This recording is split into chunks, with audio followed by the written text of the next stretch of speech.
di hatiku bila ku.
Monumen ini dipersembahkan bagi 7 pahlawan revolusi, korban kebiadaban gerakan 30 September PKI yang mencoba mengkhianati Pancasila yang sakti.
Cita-cita perjuangan kami untuk menegakkan kemurnian Pancasila tidak mungkin dipatahkan hanya dengan mengubur kami dalam sumur ini.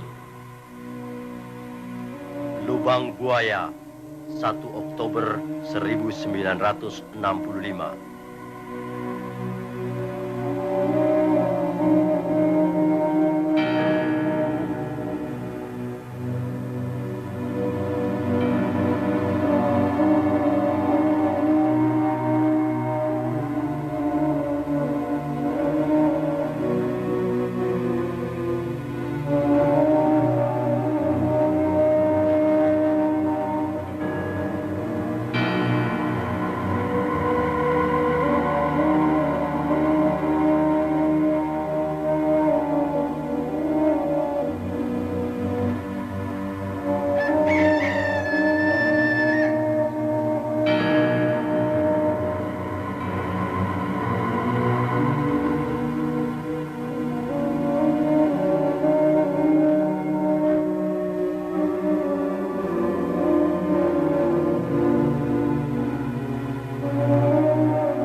Peristiwa penganiayaan ini terjadi pada tanggal 13 Januari 1965, sekitar subuh di desa Kanigoro yang terletak tidak jauh dari kota Kediri.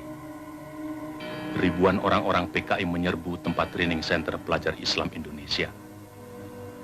Kecuali melakukan pemukulan terhadap seorang kiai dan beberapa orang guru, mereka menginjak-injak kitab suci Al-Quran. 2 hari kemudian, pada tanggal 15 Januari 1965, di suatu desa juga di Kediri, ribuan orang-orang PKI menyerang petani Sudarno dengan dalih sengketa sawah. Kepala desa yang mencoba meleraikan dan menengahi tidak luput pula dari pengeroyokan dan penganiayaan. Pada tahun yang sama, di Sumatera Utara, terjadi aksi sepihak PKI yang dikenal sebagai peristiwa Bandar Betsi. Peristiwa ini merupakan sengketa tanah milik negara dengan kaum tani yang menggarap secara tidak sah dan sebenarnya persoalannya telah diselesaikan secara baik. Tetapi kaum tani kemudian dihasut oleh orang-orang BTI PKI untuk menduduki kembali tanah itu secara sepihak melawan pemerintah. Dalam peristiwa ini seorang petugas Peltu Sujono tewas karena dikeroyok dan dianiaya. Aksi-aksi sepihak yang didalangi PKI ini juga terjadi di Indramayu, Boyolali, Klaten, dan berbagai tempat lainnya di Indonesia. Sementara itu, sebenarnya pada bulan Desember 1964 terungkap adanya dokumen tentang rencana perebutan kekuasaan yang akan dilakukan oleh PKI. Namun oleh PKI dokumen itu dikatakan palsu dan malah menuduh balik bahwa fitnah itu sengaja disebarkan oleh lawan politiknya, yaitu Partai Murba yang Trotskis, dalam hal ini Khairul Saleh dan Sukarni. Juga dokumen yang semacam pernah tersiar menjelang pemberontakan PKI Madiun tahun 1948, yang juga disanggahnya, namun kemudian terbukti benar. Dalam rangka persiapan gerakan perebutan kekuasaan negara, Partai Komunis Indonesia PKI membentuk Biro Khusus pada tahun 1964. Tugas Biro Khusus ini adalah melakukan infiltrasi ke dalam tubuh ABRI. Sifat kegiatannya rahasia, dan biro ini dipimpin oleh Sam Kamaruzzaman sebagai ketua, yang bertanggung jawab langsung kepada ketua partai DN Aidit. Biro Khusus inilah yang kemudian diberi tugas oleh pimpinan PKI untuk menyusun gerakan 30 September 1965. Sementara itu pula, atas saran Perdana Menteri Republik Rakyat Cina Zhou Enlai, PKI melancarkan tuntutan pembentukan angkatan kelima, yaitu agar buruh tani dipersenjatai. Tuntutan PKI ini tidak mendapat dukungan kecuali dari pimpinan Angkatan Udara Auri, Menteri Panglima Angkatan Udara Omar Dhani. Sebaliknya, Menteri Panglima Angkatan Darat Letnan Jenderal Ahmad Yani secara tegas menolaknya. Karena menurut perhitungannya, pembentukan angkatan kelima akan menimbulkan keruwetan dalam garis komando maupun pengawasan kekuatan bersenjata di Indonesia. Perlu dicatat, gagasan ini sebenarnya tidak lepas dari kesanggupan Zhou Enlai yang menjanjikan 100.000 pucuk senjata ringan secara cuma-cuma. Dalam kenyataannya kemudian, meskipun pembentukan angkatan kelima tidak terwujud, namun pemberian senjata dari RRC ini tidak terlepas dari penyusunan kekuatan bersenjata yang digunakan oleh PKI dalam gerakan 30 September 1965. Karena sikap pimpinan Angkatan Darat yang tidak mau mendukung tuntutan-tuntutan PKI tersebut, dan juga karena PKI selalu mencurigai pimpinan Angkatan Darat sebagai kekuatan utama yang akan merintangi perjuangan PKI, sebagaimana pengalaman-pengalaman sejarah peristiwa Madiun tahun 1948, maka diciptakan isu Dewan Jenderal yang dikatakan akan melancarkan coup. Seiring dengan isu ini, dengan gencar tersiar adanya dokumen Gilchrist yang konon menurut versi PKI ditemukan di rumah Bill Palmer sewaktu rumah orang Amerika itu diobrak-abrik pemuda rakyat. Gilchrist adalah duta besar Inggris Dan dalam dokumen yang ternyata palsu itu tersebut kata-kata "Our local army friends" yang kemudian diinterpretasikan sama dengan Dewan Jenderal.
Maaf, kawan edit, ada telepon.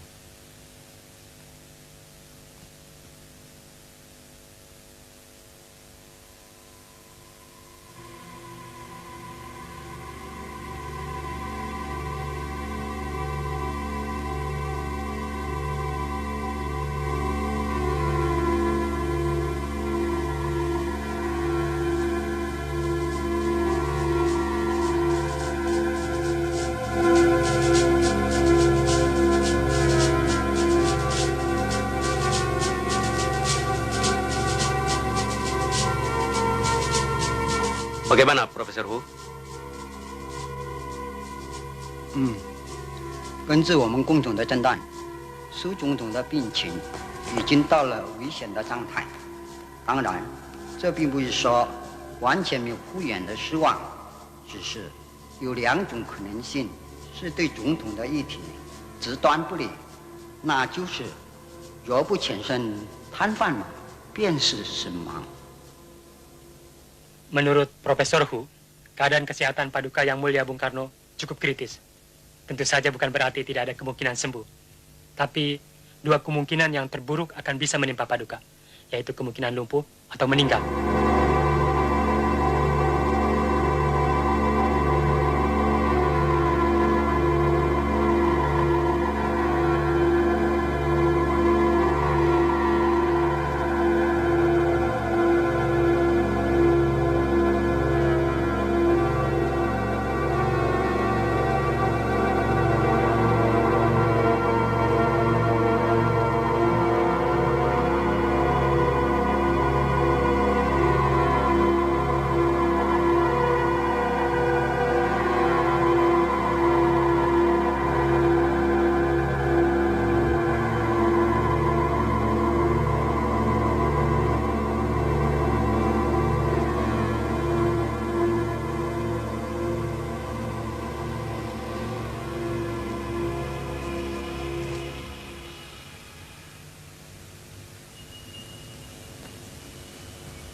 Terima para pendengar, kita telah menikmati serangkaian lagu-lagu keroncong. Inilah Radio Republik Indonesia, Studio Jakarta. Kita menantikan sekarang Warta Berita tepat pukul 13 waktu Indonesia bagian Barat.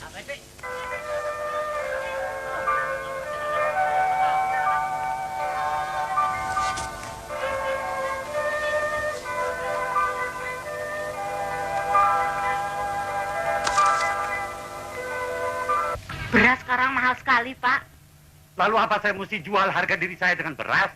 Masuk Sopsi, ikut-ikutan bernasakom, biar naik pangkat, naik golongan. Loh, kok marah? Saya cuma bilang, beras sekarang mahal sekali. Lalu? Kalau jatah beras kita terus-menerus dicabut dari kantor, lama-lama kita bisa makan baju. Yang penting halal. Soal beras, soal dunia. Soal kedudukan, soal dunia. Loh, kok lewat depan? Pintu samping dikunci, Bu. Dapat berapa liter, Mbok? Seperti biasanya, Bu. Dalam keadaan bobrok seperti sekarang ini, kita harus lebih dekat kepada Allah. Dan jangan biarkan kita hanya mengeluh. Iman justru harus kita perteguh. Jangan mudah terbujuk oleh apapun. Juga jangan takut kepada ancaman komunis, Sopsi, sana semua itu. Kalau bukan sekarang, bukan kita yang memenangkan peperangan ini. Insya Allah anak-anak kita. Insya Allah anak-anak kita yang akan menegakkan kebenaran di negeri ini. Saya yakin komunis dan kaum materialis akan hancur di mana-mana. Manusia tidak akan mampu selamanya bersombong. Seperti putra Nabi Nuh.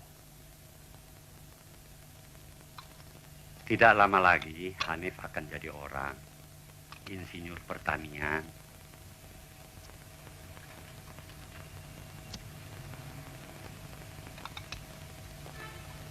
Insya Allah dia akan menjadi salah seorang di antara pemuda-pemuda yang akan membangun negeri ini dalam keimanan. Membersihkan udara negeri ini yang kotor oleh kemunafikan, oleh syirik, oleh slogan-slogan komunis yang menyesatkan dunia. Astagfirullahaladzim.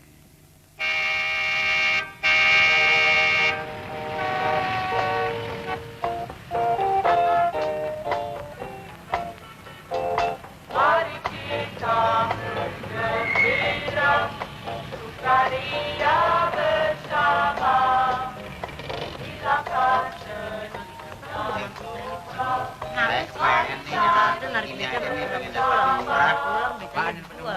Beras.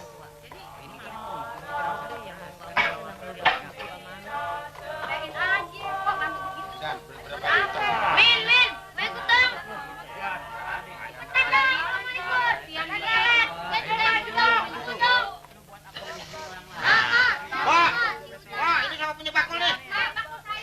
Bengong aja. Babat mau aja. Bat. Kacang.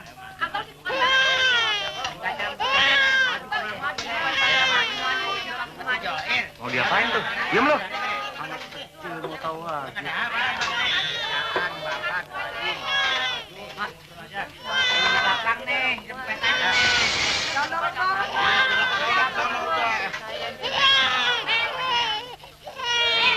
berat.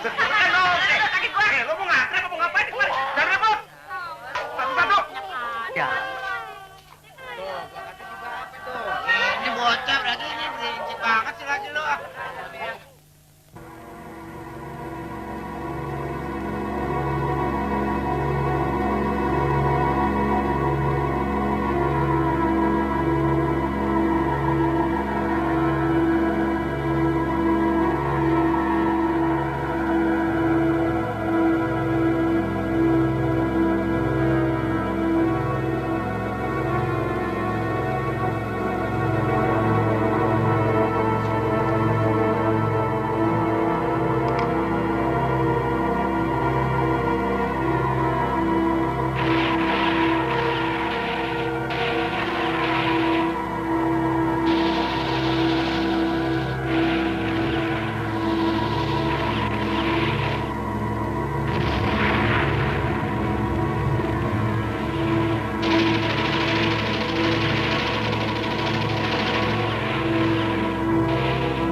Jangan sepelekan latihan baris. Dikiranya baris itu nggak penting. Sebelum bisa nembak, itu harus bisa baris dulu. Itu yang namanya disiplin. Ngerti? Tegak senjata! Gerak! Masih juga salah. Namun baris saja nggak becus loh. Lah kok mau nggak nyanyi kolim? Goblok! Jangan kelamun. Udah senjata! Gerak! Hadap kanan! Gerak!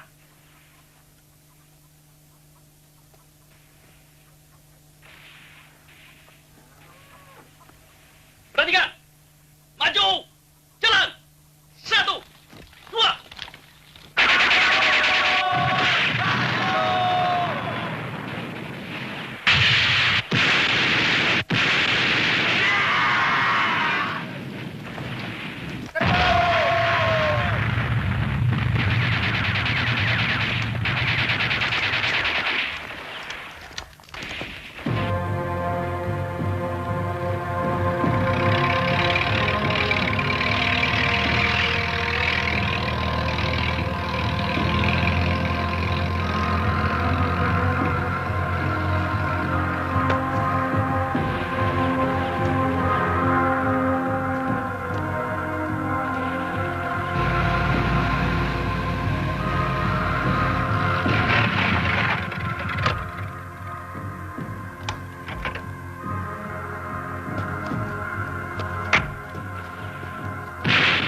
inilah saatnya kita merebut kekuasaan.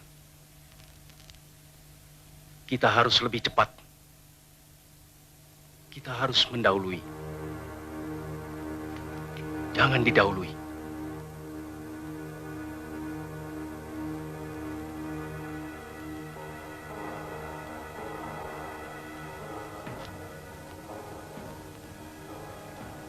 Menurut kawan Aidi, isu Dewan Jenderal yang berhasil kita hembuskan harus terus kita sebarkan secara lebih gencar sampai masyarakat betul-betul yakin bahwa isu itu benar. Sementara itu, kita harus terus mendesak Bung Karno untuk membungkam lawan-lawan kita. Pokoknya, pers harus mutlak kita kuasai.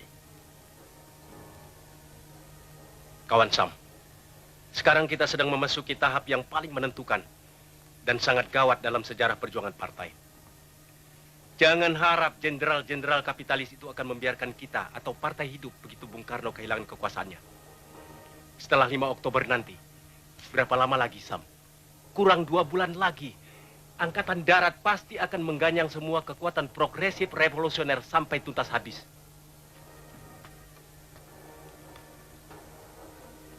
Jadi sekarang betul-betul tinggal masalah waktu. Siapa cepat dapat, siapa tepat selamat.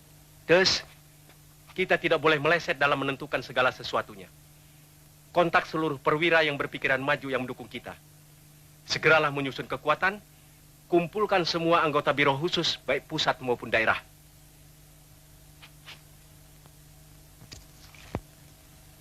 Saya optimis. Saya yakin sekali segala sesuatu di muka bumi ini berpihak pada kita. Saya betul-betul optimis. Semua perwira yang saya bina kesadaran politiknya juga mempunyai optimisme yang sama. Pemuda-pemuda kita sedang berlatih keras di lubang buaya.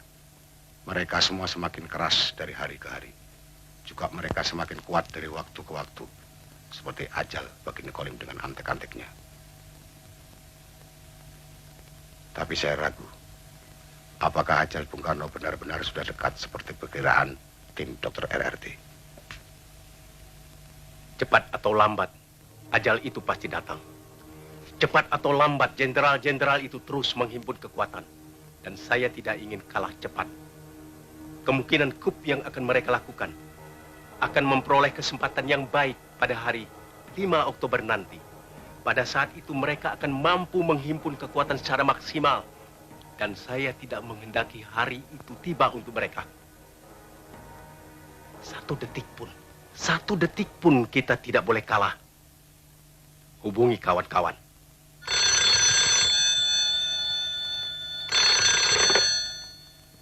Halo, Untung di sini.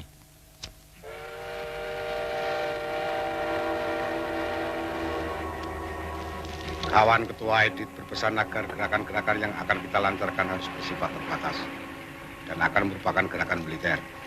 Kedua, sasaran utama gerakan adalah para jenderal yang tergabung dalam apa yang dinamakan Dewan Jenderal dan atau jenderal-jenderal atau tokoh-tokoh yang anti partai, yang komunistofobi. Ketiga, gerakan ini harus menguasai instalasi-instalasi vital seperti Telkom, RRI, PTT, kereta api, dan lain-lain. Untuk memimpin gerakan, kita sepakat mengajukan 3 orang calon. Yang terdiri dari perwira-perwira berpikiran maju, yaitu Letnan Kolonel Untung, Komandan Batalion dari Resimen Cakrawirawa, Kolonel Infanteri Latif, Komandan Brigif 1, Kodam 5 Jaya, dan Mayor Udara Suyono, Komandan Pasukan Pengawal Pangkalan Udara. Kita koreksi. Saya kira cukup.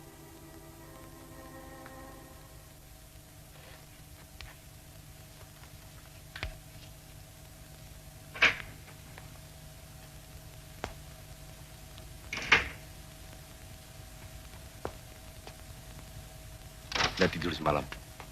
Tuh mereka bubar.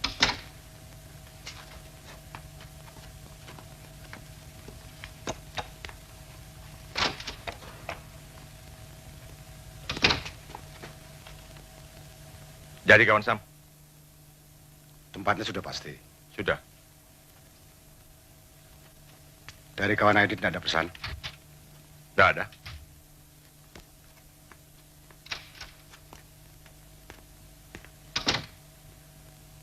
Sudah kawan Sam? Sudah.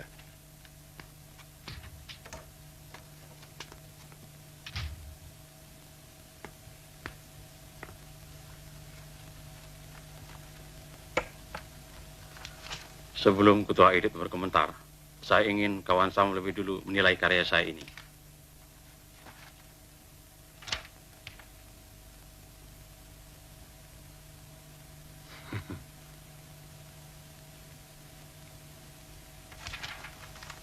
Tapi bagaimanapun, semuanya tergantung pada perkembangan kesehatan Bung Karno.